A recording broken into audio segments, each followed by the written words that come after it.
Well, remember, spread the wealth around. Well, don't look now, but these guys are bringing it back around. Most Americans understand that the deck is stacked for those at the top, and I am running a campaign that is very clearly stating we want to reshuffle that deck. We want to get back to having more opportunities for more people so that they can make more out of their own lives, and I think that's exactly what America's looking for.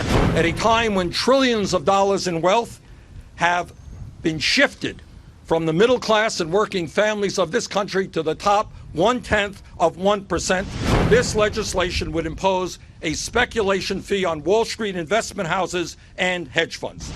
That, my friends, is Adam Lashinsky's lullaby. Welcome, everybody. I'm Neil Cavuto.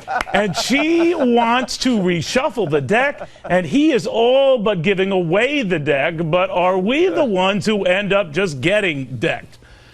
It's time for Ben Stein and Charles Payne, Dagan McDowell, along with my aforementioned buddy, Adam Lashinsky. And Charlie, yeah, I'm in Playboy Gasparino. All right, Ben. I'm clothed. Yeah, well, all right. To Ben Stein, you first, I mean, the class warfare is alive and well, but what do you make of all this?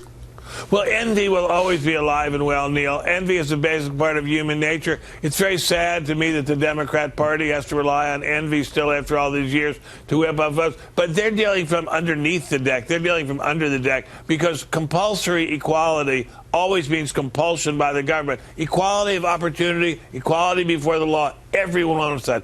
Equality to get a decent education, everyone wants that. But compulsory equality, whereby you speculate, you tax people who are speculators, which has a real useful function, and spread that wealth around and give it to people who are not necessarily the most hardworking people in the world, that's compulsion. I want the least possible compulsion in the system.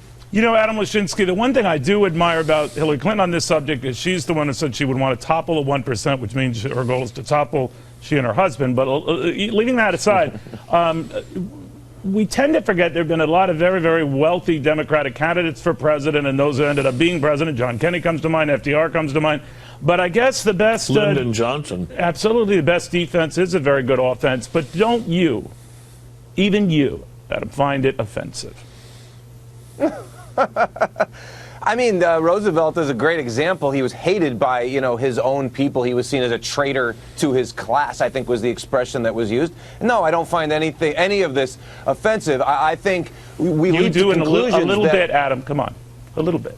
Okay, hypocrisy. Okay, here's the little bit. Here's the little bit. Let me finish, Charlie. Here's the little bit. I think a speculation tax is a dumb idea. I actually think that the banking regulation that we have done has been a very good idea. So the banks are whining right now. They can't make money anymore. I think we're better off with the banks more regulated and safer. But I don't think we should stop people from investing or from gambling even with their investments, so long as we have good rules in place to protect people.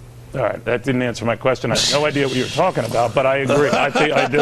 All right, no, I do know what he's talking about. But what he's saying is that, Bernie Sanders wants to tax trades. He wants to tax trades, and that's a way to raise money to, I guess, equal things out. The outrage here is the hypocrisy. I mean, listen, at least Bernie Sanders walks the walk. He's a socialist. He is what he is. Hillary Clinton is a complete and total, utter hypocrite. That's the bottom line. She has been sucking at the teat of Wall Street. Why would this make her a hypocrite? For years and years. Because she is the one, she is part of the problem. She is the one that helped make the rich richer, the poor poor. She supported an administration that has done very little in terms of helping poor people. This administration may give a lot of social welfare programs, but guess what?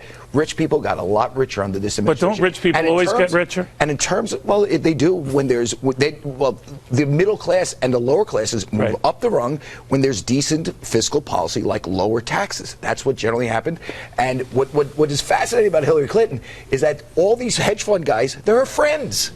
They're all her friends. They love her. They love her. Well, they do. They love her. All right, Charles Penn. The people who should be outraged are poor middle-class people. Absolutely. If Adam's not, they should be, because essentially they're being pimped. Yeah, don't you find a little odd that Adam's not even remotely annoyed? I do. Listen, they are being pimped by these politicians, and it's almost time. We need to ring the bell. First and foremost, just this kind of talk perpetuates the victimization things. It sells hopelessness. And then on top of it, we pulled a record amount of money. The federal government pulled in a record amount of money in April, almost $500 billion.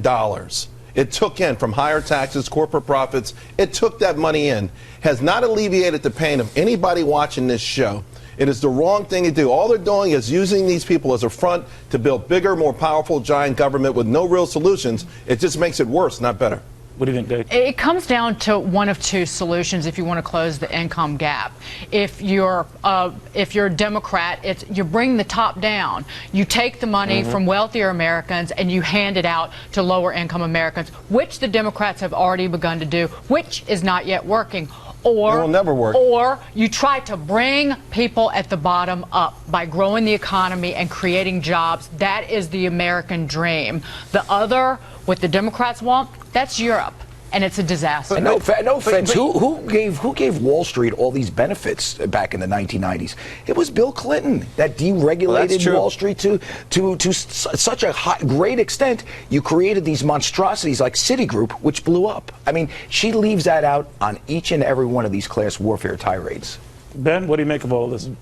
Well, I think it's exactly right. It was the repeal of the laws that barred commercial banks from investment banking that really jammed everything together. Absolutely. And that was something the Democrats were not wholeheartedly, but largely in favor of. There's no benefit for the ordinary guy, the ordinary janitor, or the ordinary unemployed mill worker looking for a job to tax a person as rich as Warren Buffett anymore. There's no benefit. Hang on, this was that's the truth. That Ben gets at the truth here. You know, they make it sound like screwing rich people is going to help the guy at Walmart. It is not.